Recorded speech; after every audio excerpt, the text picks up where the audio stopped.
On one side of Nigeria's history, there's a man remembered as a mild voice in a storm, soft-spoken, almost invisible in the photos. On the other side, there's the same man standing one decision away from detonating a whole republic. And the most unsettling part is this. His story doesn't begin in a palace or a military barracks. It begins in dust, chalk, and a classroom where power looked like a piece of paper you could lose with one gust of wind. February 25th, 1925. In Shagari, a small community in what is now Sokoto State, a boy is born into a world where destiny is usually inherited, not chosen. His name is Shehu Shagari. The North is still stitched into the British colonial system, and the rules of life are written in two inks: tradition and empire. If you are lucky, you learn to navigate both without getting crushed between them. Young Shehu grows up watching authority move like a shadow, present, unavoidable, and not always visible. The village knows hierarchy: emirs, district heads, elders. It also knows the cold arithmetic of colonial administration: who is recognized, who is ignored, who gets to speak.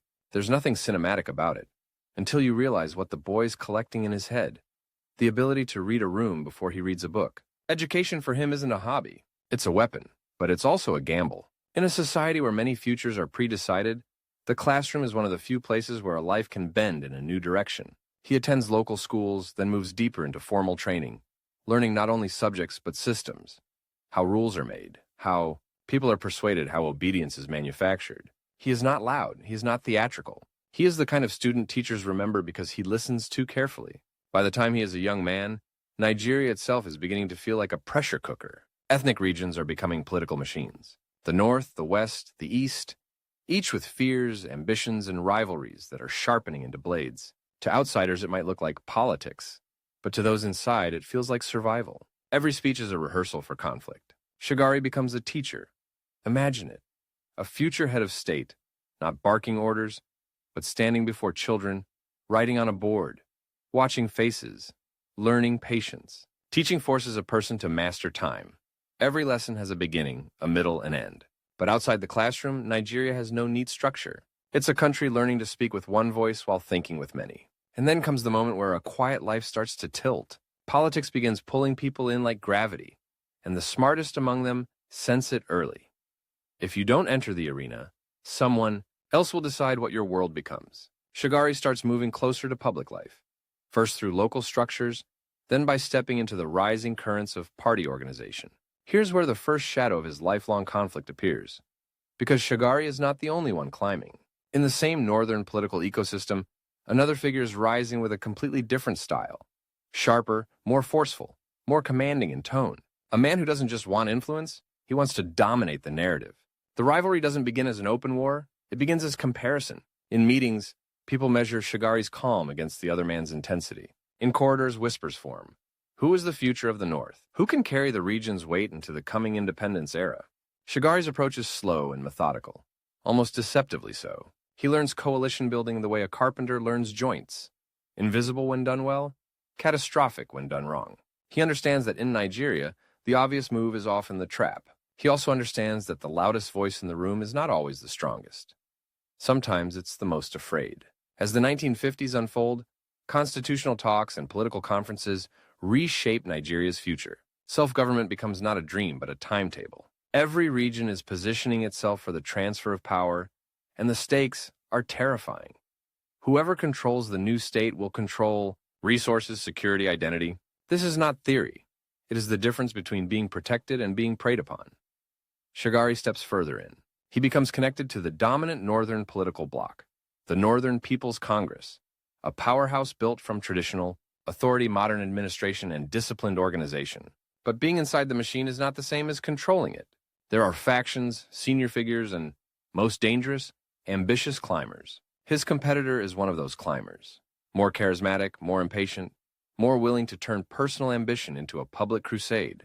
At first, Shagari looks like the wrong kind of politician for an era of upheaval. He doesn't thunder, he doesn't insult, he doesn't promise revenge.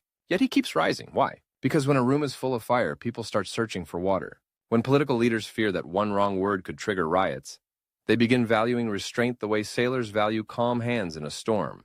Then a twist. The teacher discovers that politics is not a classroom. It does not reward clarity, it rewards timing. It does not reward truth. It rewards what people can be made to believe. Shagari watches deals being cut with smiles that don't reach the eyes. He sees alliances formed at night and denied in the morning, and he realizes something that changes him. He is entering a world where the rules are written by those who break them first. But he doesn't retreat. Instead, he adapts. He becomes known as dependable, steady, someone who can be trusted with responsibility. That reputation is not glamorous, but it is powerful. In an environment where betrayal is common, being predictable is rare, and therefore valuable. Nigeria moves closer to independence, and the political temperature rises. The country feels like a stage where everyone is rehearsing for the same play, but reading different scripts. In the north, leaders are preparing to defend their interests in a federation they do not fully trust. In the south, political actors are preparing to ensure the north does not dominate them. Every compromise looks temporary. Every handshake looks like a countdown. And now comes the pressure point that will shape Shagari's life. Time. Not metaphorical time, real time. The closer Nigeria gets to independence, the less room there is for mistakes. A misstep can turn a promising career into an accusation into violence. For Shagari, there is an unspoken deadline. Prove you belong among the national decision-makers before independence solidifies the hierarchy or remain a regional figure forever, trapped under the shadow of louder men. His rival understands this too, and begins pushing harder, taking more space, demanding more recognition, turning meetings into arenas. The competitor's strategy is simple: be unavoidable. Shagari's strategy is subtler: be indispensable. He begins focusing on the kind of work that makes a party function: organization, policy understanding, bridging factions. He becomes the man who can translate between groups without sounding like he's surrendering. It is not heroic in the cinematic sense. It is heroic in the way survival is heroic. As 1960 approaches, Nigeria trembles with expectation. Independence is supposed to be a sunrise. But Shagari, watching from inside the political machinery, can already see the cracks. Regional suspicion, personal ambition, the quiet militarization of political language. He hears sentences that sound like warnings disguised as jokes. He sees men who talk about national unity while counting votes like bullets. And in the middle of it stands Shehu Shagari, still calm, still careful, stepping into a future that will demand more than calmness, because the next phase of his life will force him into the center of a country that does not forgive hesitation. And the rival who has been growing beside him is about to become more than a competitor. He's about to become a threat to Shagari's very right to lead. The clock is already ticking. Independence is coming. The doors of power are opening. And once Nigeria steps through, there will be no way back. 10,600 characters. On the morning the British flag finally came down over Lagos, everyone knew where to look for the future of Nigeria. The podium, the generals, the party leaders in starched agbadas and polished shoes. Almost no one looked twice at the quiet man standing a few steps away from the center, watching the green-white-green rise into the sky. Yet if you freeze that frame and fast forward 20 years, that same man is the one holding the keys to the entire republic, while the country slides toward an economic cliff and a military coup that will come for him in the dark. How does a background figure become the one person everyone wants to control or remove? Independence does not feel like a clean break. It feels like stepping from a cracked floor onto a moving train. Nigeria in the early 1960s is huge, raw, complicated. A federation of ambitions held together by paper and hope. For Shehu Shagari, now a member of the federal parliament and already trusted as a parliamentary secretary, this is the moment when politics stops being rehearsal. Every vote, every debate, every whisper in the corridor might shape how millions live or die. He works under Prime Minister Abubakar Tafawa Balewa, another northern leader with a gentle demeanor that hides the weight he carries. Shagari sits in meetings where the new government negotiates with foreign companies, approaches the delicate question of regional autonomy, and tries to prove to the world that an African state can govern itself without sliding straight into chaos. The stakes are not abstract for him. He has watched colonial authority up close, watched how it sorted people into winners and losers. Now he is inside the machine that is supposed to replace it. His rival is inside the machine too. By now, the competitor who once shared dusty Northern Party offices with Shagari has become more visible, more aggressive. In cabinet discussions and party gatherings, he does not wait his turn, he takes it. He challenges, interrupts, demands. Where Shagari weighs his words like a pharmacist measuring out medicine, the rival throws his like grenades, loud, explosive, designed. To force everyone to react? Some admire the energy, others fear it. But nobody ignores it. Watch how the contrast works. Shagari, now serving as a minister in portfolios that touch commerce, industry, and later internal affairs, becomes the man you call when you need compromise, when you need something to actually function. He learns to navigate foreign investors who want more than they deserve, regional premiers who think the center is stealing their power and a party structure held together by loyalty and nerves. His rival, on the other hand, learns something different: how to weaponize frustration. Every time a policy feels too slow, too cautious, too careful, the rival positions himself as the man who would have done it faster, harder, more ruthlessly. The country itself amplifies the tension. Population is growing. Expectations are growing faster. Urban centers like Lagos and Kano pull in young men and women who believe independence will transform their lives overnight. When that transformation doesn't arrive on schedule, anger begins to simmer. Corruption rumors swirl. Regional newspapers publish headlines that sound less like political commentary and more like threats. Underneath the optimism of nationhood, you can already hear something cracking. Inside cabinet rooms, the clock is ticking, and everyone can feel it. There is a deadline, set not by law but by human patience. Nigerians have given their leaders a window of time to prove that politics can deliver jobs, security, and dignity. Shagari sees the numbers, hears the reports, feels the pressure in the way civil servants avoid eye contact when they have bad news. His rival sees the same pressure and smells opportunity. If the government stumbles, whoever positions himself as the alternative will rise. In party meetings, the rival starts hinting that some colleagues are too soft, too willing to compromise with opponents, too easily, manipulated by foreign interests. No names are mentioned, but everyone knows who he means. The twist is that Shagari is not driven by ambition in the way many others are. He is driven by obligation. That difference makes him dangerous, because people like him don't know how to quit. Then, in 1966, everything shatters. The news does not arrive in a headline. It arrives in fragments. Rumors of soldiers moving at night, phone calls cut short, voices lowered to whispers. A group of young officers stages a coup. Shots in the dark transform the country's leadership overnight. Prime Minister Balewa disappears and is later found dead. Regional leaders are assassinated. Blood spreads across the carpets of official residences that, until yesterday, looked like symbols of stability. For Shagari, the coup is not just a national disaster, it is a personal shockwave. He has been part of a government that, for all its flaws, tried to operate through debate rather than force. Now power has been taken not by votes or laws, but by guns. In the north, anger erupts. Many there feel the coup has targeted their leaders in particular. Retaliatory violence follows. The thin shell of national unity cracks, and something raw and tribal begins to push through. In this chaos, Shagari could have been swept away like so many others. He is, after all, a visible member of the old order. Soldiers arrive, lists in hand, looking for officials to arrest, to detain, to neutralize. Imagine the feeling. You wake up one morning as a minister. You go to bed that night not sure if you will wake up in your own house or in a cell. Here, another twist. The qualities that once made Shagari look weak save him. His reputation as a moderate, as someone who never called for revenge or radical moves, buys him space. He is questioned, monitored, but not immediately crushed. His rival, who had been louder, more confrontational, finds himself both more exposed and, in some circles, more attractive to hard. Liners who think only force can hold Nigeria together now. The country slides toward catastrophe. By 1967, after a breakdown in talks and failed attempts at reconciliation, civil war erupts. The eastern region declares itself the independent state of Biafra. What follows is 3 years of fighting that tear the country apart. Images leak out. Starving children with swollen bellies, bombed markets, soldiers barely older than schoolboys, lying motionless in red mud. Over 1 million people die.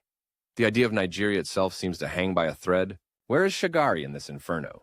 He is not at the front lines with a gun. He is in rooms with maps, numbers, and plans. The military rulers, needing technocrats who understand the civilian system they just destroyed, pull him back into service as a federal commissioner in charge of economic development and later, finance. It's a grim irony. The same institution that toppled his political world now depends on his skills to rebuild what war is burning down. He spends his days thinking in brutal arithmetic. How much will it cost to rebuild a bridge? How many tons of grain are needed to keep a region from starving? How do you convince foreign lenders to trust a country that is busy tearing itself apart? To the public, his work is mostly invisible. There are no cheering crowds for balance sheets, no songs for budget negotiations, but inside the regime, he becomes something new, indispensable. The rival, meanwhile, moves in different circles, sometimes aligned with harsher voices, sometimes distanced from them. He crafts an image. The man who could, if given the chance, impose order without the messy compromises Shagari keeps making. And he understands something that gnaws at Shagari. When the war ends, the struggle for what kind of Nigeria emerges from the ashes will be even more vicious. The war does end officially in 1970. No victor, no vanquished, the leaders say, but the damage is everywhere. Roads cracked, families broken. distrust hardened like scar tissue. As the country shifts from survival to reconstruction, Shagari's workload doesn't decrease. It explodes. He helps design programs for rehabilitation, for reintegration, for rebuilding infrastructure. Oil money begins to pour in, promising a new beginning while also introducing new temptations. This is where a different kind of danger appears. Suddenly, Nigeria is rich, or at least it looks rich on paper. Oil exports soar, revenue climbs, grand plans for highways, universities, and factories fill the air. But so do opportunities for corruption on a scale that would have been unthinkable a decade earlier. Shagari, as finance minister, sits at the crossroads of all of it. He signs off on projects, scrutinizes proposals, tries to impose some order on a flood of money that could either transform the country or poison it. He knows that every budget line is a potential scandal. He knows that his rival and others like him are watching, waiting for any sign they can spin as weakness or complicity. The time pressure returns in a new form. The oil boom will not last forever. Nigeria has a narrow window to convert revenue into real development before the wells run dry or prices collapse. If they fail, the next generation will inherit anger, not opportunity. In private, Shagari is exhausted. He travels, negotiates, absorbs blame. When projects succeed, others take the credit. When they fail, he hears the accusations. Too slow, too cautious, too willing to listen to foreign advisors. The rival sharpens his attacks, framing Shagari as the face of a system that talks about justice while living in comfort. Then, another jolt. 1975. Yet another military coup. General Yakubu Gowon, under whom Shagari has served, is overthrown while attending an international meeting. The announcement comes over the radio. The voice reading it is calm, almost bored, as if announcing a change in weather. For Shagari, it feels like déjà vu. Once again, the ground disappears under his feet. This new regime wants to send a message. It suspends, interrogates, sidelines many who served before. Some are banned from public office. Others are humiliated in public panels. Shagari is pushed out of government, forced into a retirement he did not plan.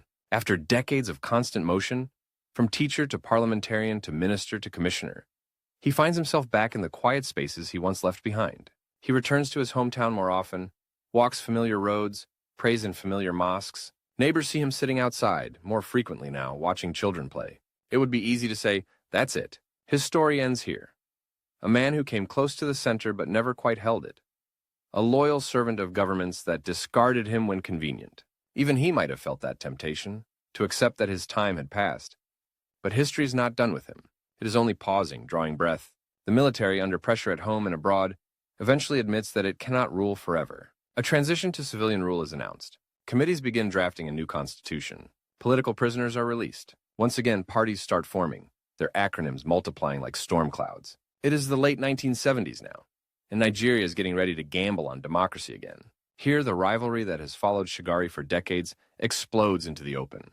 Within the newly formed National Party of Nigeria, the machine that aims to carry the North's weight and negotiate alliances across. The Federation, both Shagari and his old competitor, see an opening. The prize is no longer a ministerial portfolio. It is the presidency itself. Not the ceremonial roles of the pre-coup era, but an executive presidency with sweeping constitutional powers over the largest black nation on earth. Shagari's in his 50s now. Not old, but no longer the young teacher navigating colonial classrooms. He knows that biologically, politically, this could be his last chance. If he fails to secure the party's nomination, the age ladder will tilt against him. He may spend the rest of his life as a respected elder, occasionally consulted, never again decisive. Time becomes an enemy with a calendar. The rival feels the same pressure but responds with raw aggression. He launches a full campaign inside the party. Networking, promising, warning. Delegates are courted, threatened, seduced. Whisper campaigns start. Can a man so soft survive in that office? Will he stand up to the generals? Will he protect our region's interests? The unspoken comparison is always there. Him or Shagari, fire or water. In smoky hotel rooms where party delegates gather behind closed doors, deals are drafted on scrap paper. Alliances that look solid at breakfast evaporate by dinner. Some elders in the north trust Shagari more. They have watched him work, watched him bend, but not break. Others are drawn to the rival's intensity, his ability to electrify a crowd. Southerners watching from a distance have their own calculations. Which candidate will give their regions a better share of power, protection, and resources?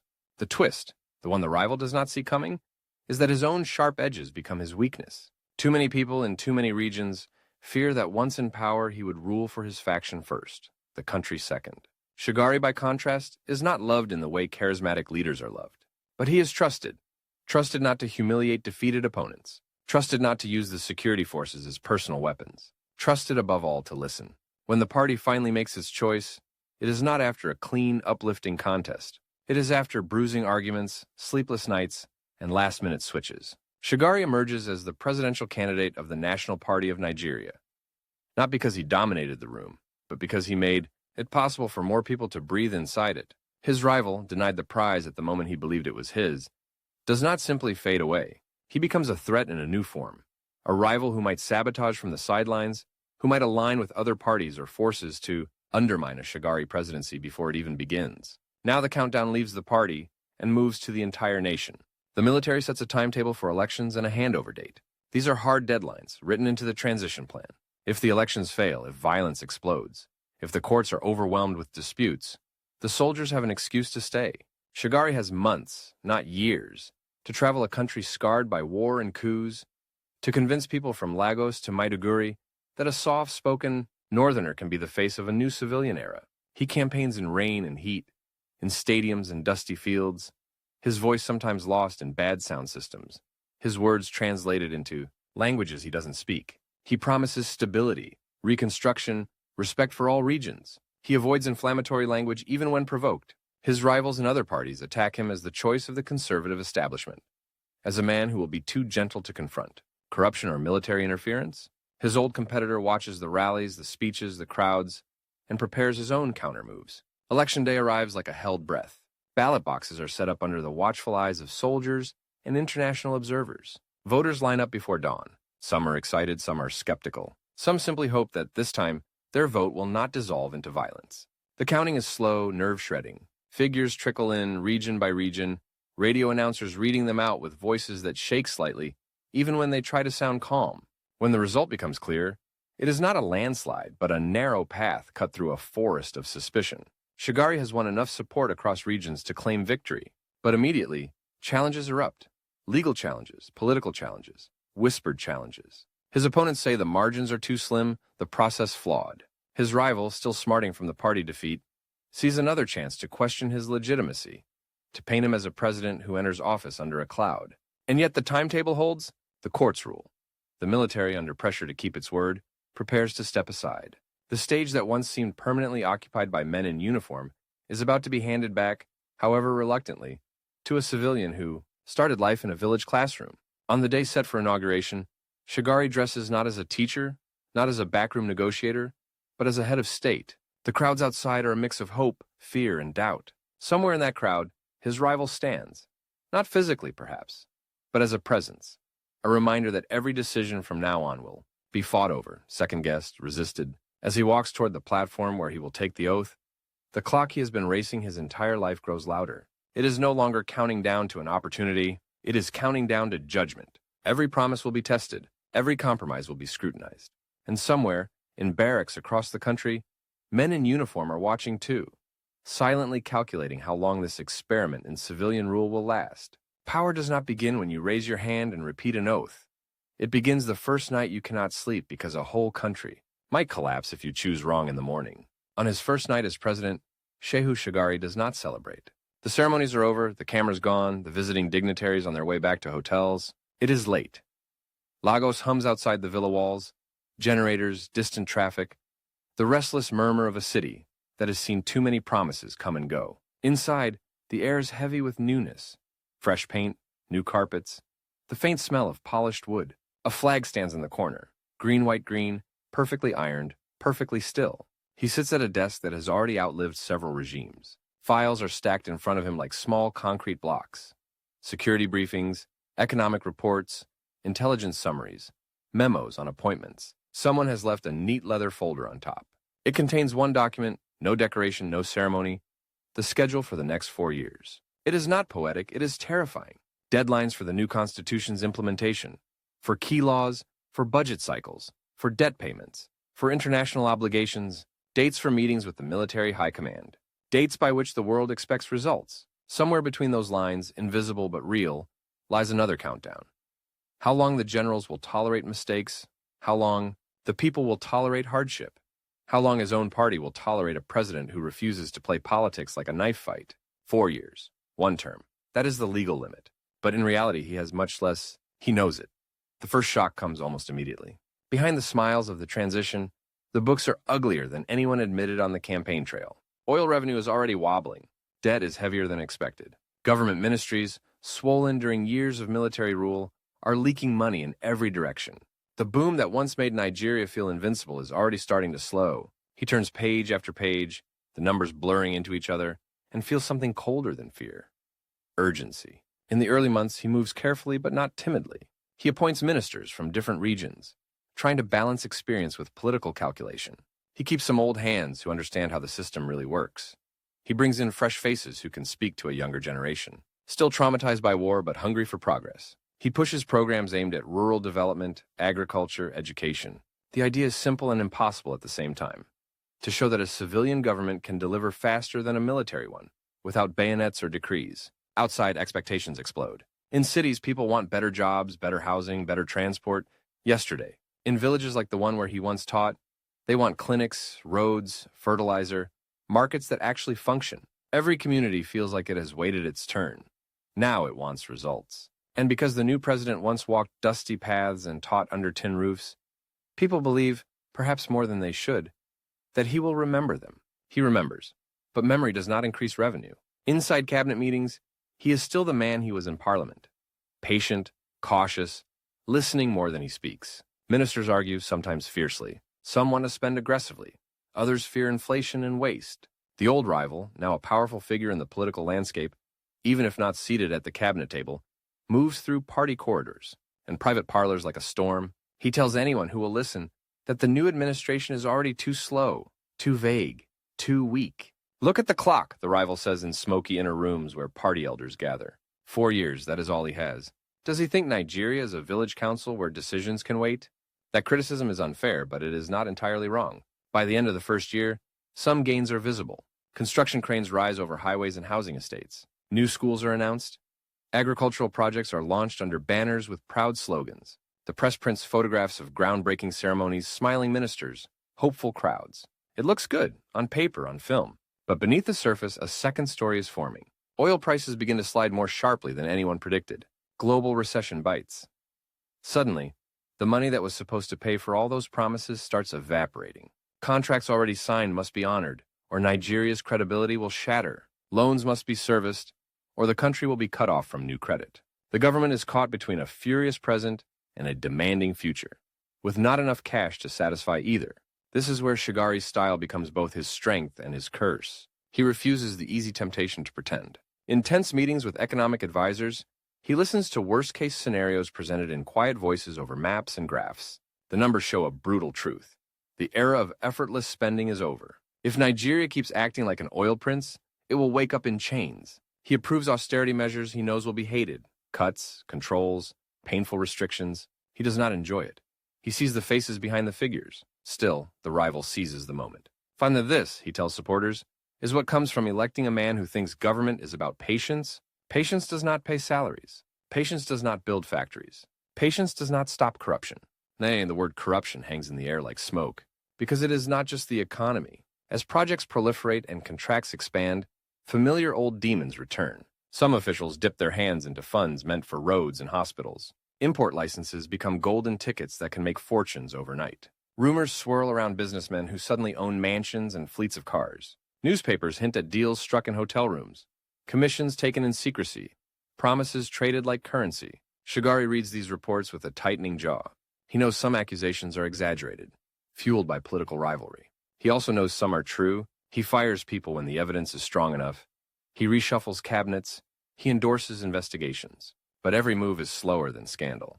In a corrupt ecosystem, even an honest man looks suspicious simply for standing in the same space. The military, watching from their barracks, take notes. There are other cracks in the mirror. In the north, religious riots erupt, shocking even hardened observers. Whole neighborhoods burn in days that feel like a nightmare replay of earlier chaos. Security forces struggle to restore order. Scenes of charred houses and displaced families beam across the nation. Critics whisper or shout that the government has lost control. Shagari feels the accusations like physical blows. He visits affected areas, meets victims, promises justice and rebuilding. Cameras capture him looking tired, somber, older than his years. His calm demeanor, once his strength, begins to look to some like passivity. In private, he is far from passive.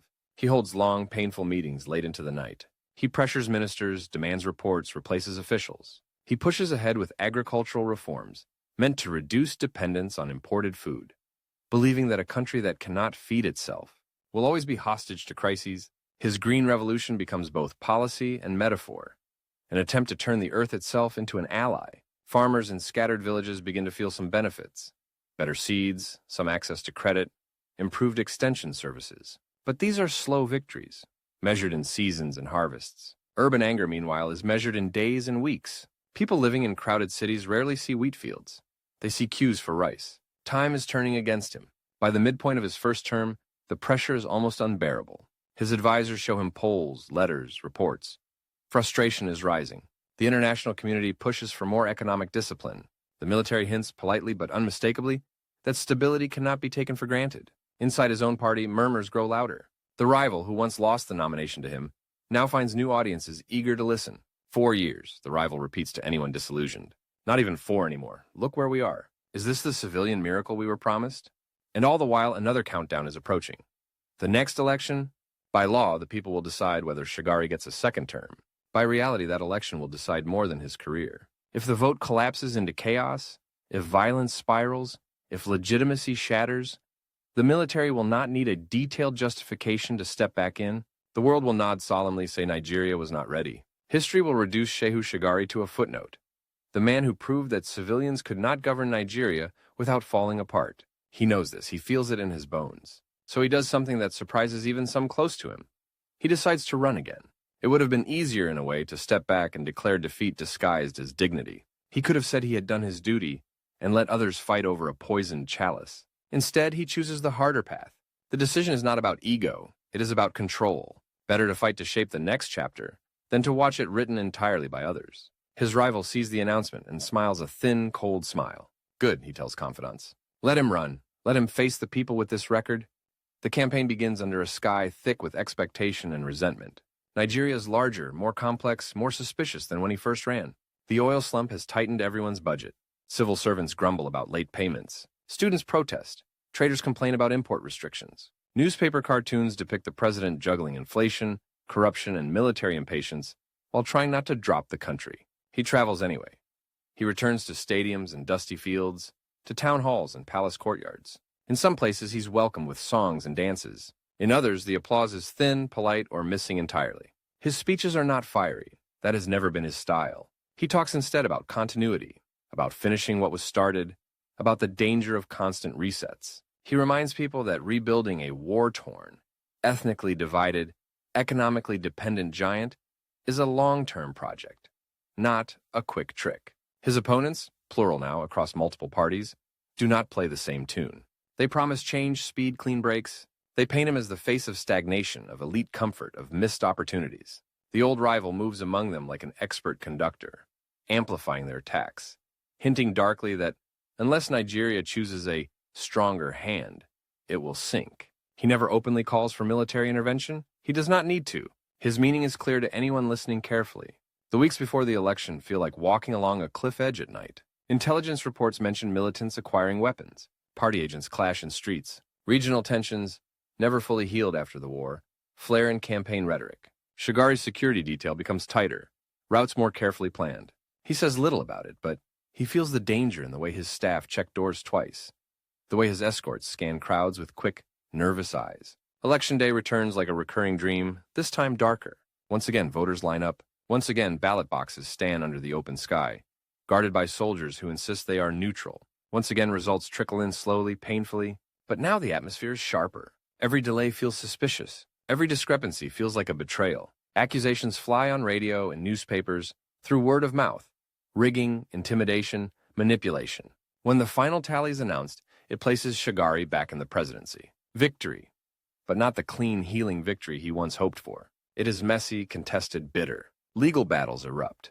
Some opponents refuse to accept the result. Violence flares in pockets. International observers write cautious reports, praising the effort, questioning the execution.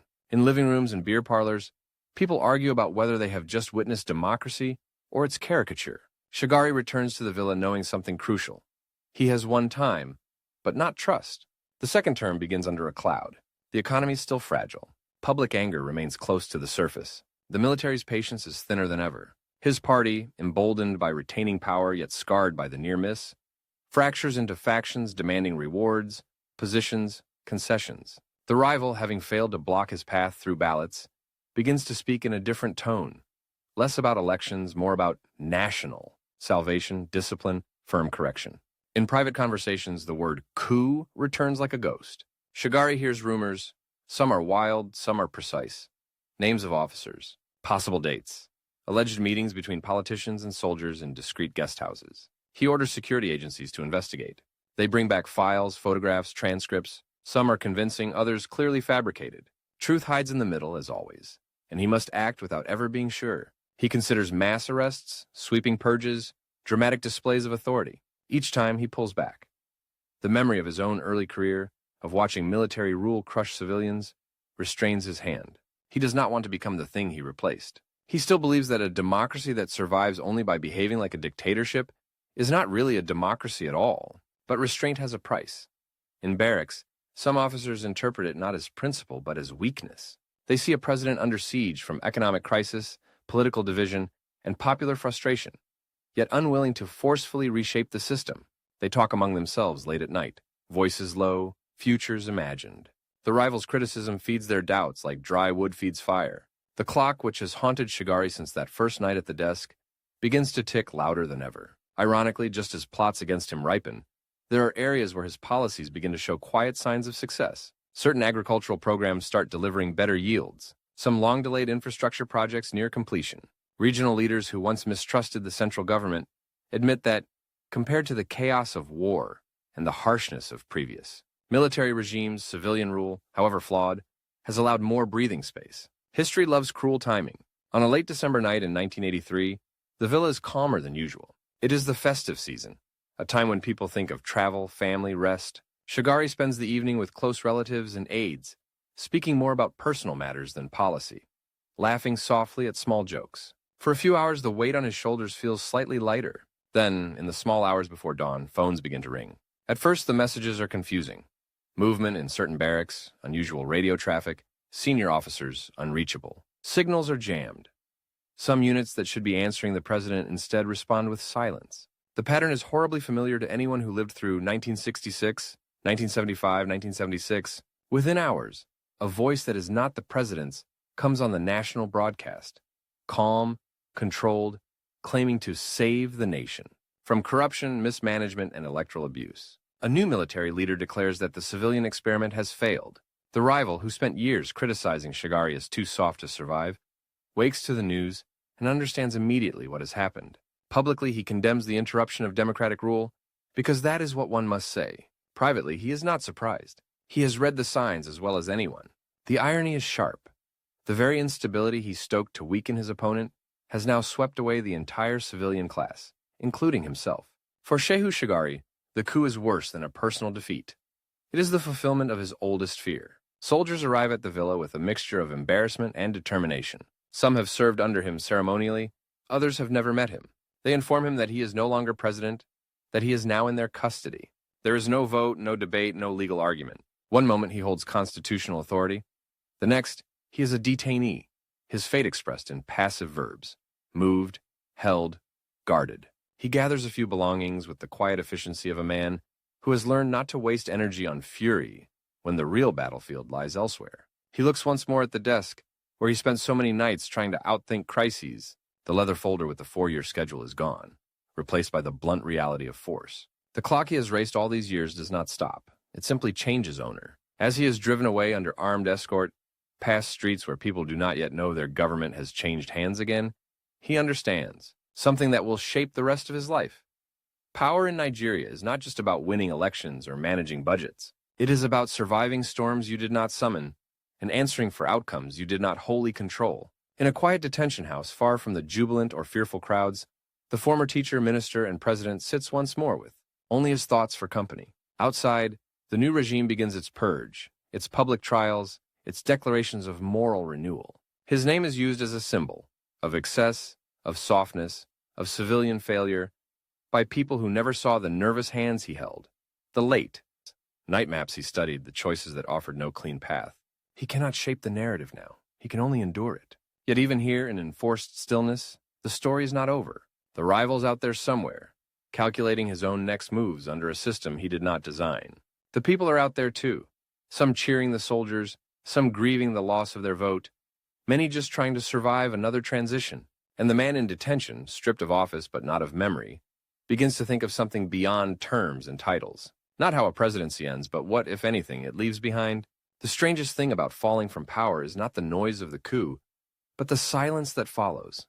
How a man who once signed documents that moved billions now has to ask permission to open a window. In detention, the silence is almost an accomplice. No crowds, no cabinet, no journalist calling his name. The radio that once carried his speeches now carries accusations against him, repeated in stern military tones: corruption, waste, failure. So his words dropped like stones into his reputation. He sits in a plain room. No portraits, no flags, no polished wood. The bed is narrow, the walls bare. Outside, guards shift their weight in the hot air, bored more than hostile. Once he knew the schedules of ministers, ambassadors, foreign leaders. Now he does not even know precisely what time the gate opens, or whether the man bringing his food supports the new regime or just needs a salary. The new rulers move quickly. Tribunals are set up. Former ministers are dragged before cameras and judged in public. Numbers are read out in voices that drip disgust. Contracts, kickbacks, inflated projects. Some of those figures are obscene, and even in confinement, he winces. He recognizes a few names, remembers a few conversations, moments where he suspected but could not prove. But something else shocks him more. They do not only attack his ministers, they attack the entire idea of the civilian period. They call it an era of greed, chaos, incompetence, as if nothing honest ever happened in those years, as if all the clinics, schools, and roads built under his watch vanished into smoke. They paint him as the soft center of a rotten fruit. The rival, now safely out of office and out of uniform, seizes the microphone again. From comfortable houses and discreet meeting rooms, he speaks to journalists, foreign diplomats, younger politicians hungry for guidance. He condemns the coup in carefully chosen words, but he does something more dangerous in private. He tells listeners that he warned everyone. He says the fall of the civilian government was inevitable under such weak leadership. The line between criticizing the soldiers and criticizing Shagari blurs deliberately. The battle is no longer for votes or ministries. It is for memory. Days in detention stretch, bleed into weeks, then months. The clock that once measured budget cycles now counts something else. How long he has before history hardens around him like wet cement turning to stone. The military tribunals work fast. Sentences are handed down. Decades in prison for some of his former colleagues. Headlines scream their guilt. Photographs of them in handcuffs become icons of a corrupt era. Any day, he knows, the regime could decide to throw him into the same pit. That is his new deadline. Not 4 years, not an election date, but the moment when a panel of officers might declare him personally criminal and lock him away for the rest of his life. He thinks of his family, his village, all the students he once taught who now read the papers. How many of them believe the worst? How many remember the teacher, not just the headlines? Behind closed doors, arguments rage within the new power structure about what to do with him. Some officers want a dramatic trial, a televised confession, a spectacular sentence that would serve as a warning. Others argue that turning the former president into a martyr would be foolish. They want him neutralized, not sanctified. In the end, the decision is a twist even he did not fully expect. They keep him under house arrest, moving him away from the center of the storm, limiting his visitors, his statements, his access to the outside world. They strip him of power, but not of breath. It is a punishment of erasure, not execution, a slow, quiet sidelining. For a man whose life has been about duty and visible service, this is a peculiar kind of torture. He prays, he reads, he listens to the radio when allowed, piecing together the country's trajectory from careful scraps of news. He hears about new campaigns with iron names, about public floggings for minor offenses, about slogans painted on walls by soldiers, who insist that discipline will fix what democracy broke. He hears, too, of growing hardship, of markets tightening, of fear spreading. Sometimes late at night he thinks of the rival. He imagines him watching the same news, perhaps in a comfortable armchair, perhaps with guests around him. Does the rival feel vindicated, or does he recognize that the military's harshness is also an indictment of all politicians, himself included? Do his whispers of weak civilian leadership now serve as justification for boots on the ground and guns at the gate? The answer, as usual, lies somewhere in the murk between conviction and opportunism. Years pass. Military rulers change. one ousted by another in an unending carousel of uniforms. Each new leader promises to be the last soldier in power, the one who will finally clean the system and return Nigeria to the people. Each eventually discovers that ruling a country of such size and complexity is not easier in boots than in civilian shoes. From his constrained corner of the map, Shagari watches them come and go. Gradually, restrictions on him ease. He is allowed to return to his home region to the north, where the sun still strikes the earth with the same old fierceness and the air smells of dust and wood smoke. The village whose name he gave to the country, and which gave its name to him, opens its arms. For some there, he is not ex-president or detainee. He is simply the quiet, educated man who once left to go and serve in faraway cities. Back home, he discovers a new kind of power, the power of being listened to without being obeyed. Young people gather around him under the shade of trees, asking questions about politics and faith, about the war they never saw, but still feel about why Nigeria keeps circling the same storms. He does not rant. He tells stories. He speaks of compromise, of the cost of vengeance, of what it feels like to hold a whole country's expectations in your hand and realize your fingers are too few. News spreads that the former president lives simply, without mansions or fields of luxury cars. This, too, becomes a counter-narrative to the image painted by the tribunals, though it does not erase the anger people felt during the economic crises under his watch. Some see him as proof that not every civilian leader was greedy. Others still blame him for everything that went wrong. The rival, meanwhile, reinvents himself again. He becomes an oracle in his own right, offering sharp, biting commentary on every regime that follows. He cultivates protégés, men much younger than Shagari, who admire his toughness and his willingness to say what others only whisper. When civilian rule eventually returns to Nigeria, after one failed attempt and years of brutal dictatorship, the rival positions his allies to benefit from the new order. He writes columns, grants interviews, peppers his speech with phrases like, "as we saw under Shagari," to underline his point about softness versus strength. It is a new kind of duel. Two old men, one quiet, one loud, fighting not for votes but for the souls of those who will inherit the republic. Outside their personal rivalry, Nigeria transforms in ways neither could have fully predicted. The population explodes, cities swelling with millions of young people who never lived under colonial rule and barely remember the first experiments with democracy. New wealth appears in startling contrasts. Shining office towers rise just kilometers away from sprawling slums where families live without clean water. Oil returns to high prices and then crashes again, sending the economy on wild swings that feel like turbulence in a plane with no visible pilot. In this new Nigeria, some younger citizens know Shagari only as a name attached to a bridge, a street, a school, a distant figure in faded photographs. Others gradually rediscover him. As the country approaches the end of the 20th century, a new democratic transition, more serious, more entrenched, finally begins to take shape. The military, exhausted from its own contradictions, prepares to step back. Parties form, coalitions shift, old wounds reopen and are crudely stitched. The air smells of possibility and danger. The familiar mix of Nigerian politics, politicians from different regions, some of whom were barely adults during his presidency, come to visit him now. They sit cross-legged on carpets or in simple plastic chairs and ask for advice. How do you hold this federation together?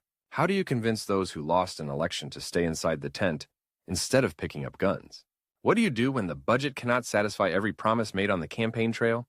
He does not give them miraculous formulas. He tells them something uncomfortable, that even with the best intentions, they will fail some people, perhaps many, that the real test is not whether they make mistakes, but whether they allow fear or greed to turn those mistakes into permanent wounds. He urges them to be patient with process, but urgent with honesty. Behind his calm counsel, though, a private urgency presses on him. He is in his 70s now. His hair is white, his steps slower. He feels time not in election cycles, but in the stiffness of his joints, the way long meetings leave him breathless. The country may be preparing for a new democratic chapter, but his personal chapters are running out. If he does not tell his side of the story soon, others will permanently write it for him. So he begins to write. The pages of what will become his memoir start as simple recollections, but they are also a race against age, against misrepresentation, and against the lazy summary that reduces 5 decades of public service to a single word like failure or corruption. He writes about classrooms and coups, debates and decisions, about the nights when he could not sleep because some village he had never visited might burn if he chose wrong. It is not a perfect defense. He does not claim to be flawless, but it is a human one. The rival publishes his own version of history too, in articles, speeches, informal gatherings where younger politicians hang on every word. He emphasizes the chaos he believes Shagari allowed, the opportunities he thinks were missed. He uses their old contest over nominations, over policies, over the very style of leadership, as a cautionary tale for the new generation. Now be decisive, be feared, or be swept away. Their conflict has become almost abstract, fought in libraries and news archives, in the stories grandparents tell grandchildren about those days. Then comes another twist. As democracy returns more solidly in 1999, the new civilian leadership, eager to bridge past and present, begins to honor those who played roles in earlier eras, some as heroes, some as lessons. Shagari is visited by presidents and governors, invited to ceremonies, given national recognition. He is called Elder Statesman, a title that carries both respect and a hint of melancholy. You are honored, but you are also a reminder of earlier failures. At public events, cameras now catch something that would once have seemed impossible. Former military rulers and former civilian leaders sit in the same row, trading polite smiles, remembering secret arguments. Men who overthrew governments pose for photographs with men they once deposed. In this strange national theater, Shehu Shagari, once led away by soldiers as a fallen president, now returns as a guest of honor to the same capital that watched his humiliation. The rival attends some of these events too, his hair also thinned by time. Sometimes they shake hands in front of the cameras, their palms carrying decades of unspoken accusations and reluctant respect. Neither will ever fully concede the other's version of the story, but in their eyes, anyone watching closely can see a shared understanding that both of them, in different ways, have been outpaced by the country they tried to steer. Nigeria is now too young, too restless, too online to care deeply about old feuds. Yet history has its own patience. Scholars begin to revise early verdicts, to dig deeper into the archives of the Second Republic. They note that some of the charges hurled by the military were exaggerated, that some ministers jailed for decades were, by later standards, almost modest in their wrongdoing. They point out that many of the same patterns, corruption, election disputes, regional tensions, reappeared under both soldiers and civilians. Slowly, a new perspective emerges. Perhaps Shagari's great sin was not monstrous greed or deliberate sabotage, but an almost fatal moderation in a system that rewarded extremes. He had tried to govern as if Nigeria were a council of elders, where listening and compromise could diffuse storms. But Nigeria in those years was more like a crowded market on fire. Anyone who moved too slowly risked being burned, and anyone who tried to carry water in both hands dropped it. In the early 21st century, as crises old and new batter the Republic, religious insurgencies in the Northeast, oil militancy. In the Delta, terrifying kidnappings on highways, he watches with a heart that grows heavier, yet more determined. He sees leaders repeat mistakes he made, and some he tried to avoid. He watches them battle over oil revenue, over control of parties, over the loyalty of security forces. He hears once again whispers about whether democracy can survive such strain. The temptation of a strong man resurfaces in conversations, this time expressed by a population that barely remembers what it was, like to live under decrees. In private conversations with those who still seek his counsel, he is blunt.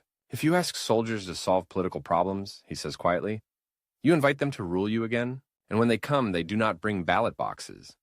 He does not live to see all the answers to the questions that haunt him. On a December day in 2018, in a hospital far from the village where he was born, and the capital where he once ruled, Shehu Shagari, his long, careful life comes to an end. 93 years compressed into breaking news alerts, into headlines, into brief summaries on international channels that once carried reports of his overthrow.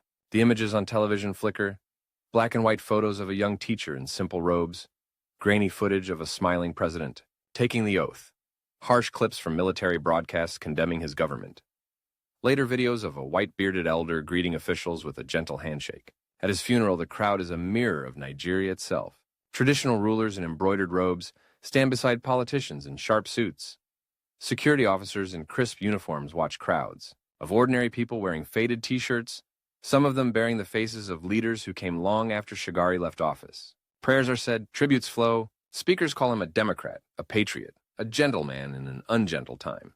The rival Frailer now sends condolences. In his message, he acknowledges not just their old disputes, but also the weight of the years they both carried. He notes, with a candor that would have been unthinkable decades earlier, that history will judge them both, and that no single generation can claim to have solved Nigeria. As the coffin is lowered into the earth of his home state, the conflict that defined so much of his public life between caution and aggression, patience and force, ballots and bullets, does not end. It simply changes actors. In university classrooms, students argue over whether he did enough. In markets, older traders shake their heads and say that at least during his time, life felt less harsh, or that at least petrol was cheaper, or that at least coups still shocked them. On social media, young Nigerians, armed with memes and sarcasm, rediscover old photos and debate what good leadership really means. His true legacy in the end is neither sainthood nor damnation. It is that in a country where power so often arrives and departs through the barrel of a gun, his brief, turbulent presidency stands as one of the early, fragile attempts to make ballots matter. He did not fully succeed. The coup proved that the corruption around him, admitted even by some of his defenders, stained the ideal he represented.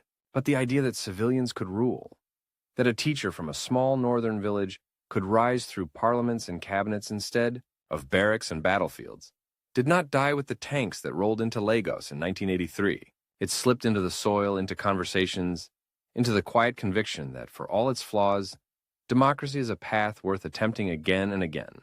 And somewhere in that long, complicated story, between the files on his first night in office and the simple grave in his village, stands the figure of Shehu Shagari. Not a legend carved in stone, but a man who walked carefully through a field of explosives, knowing that even if he reached the other side, the scars would outlive him.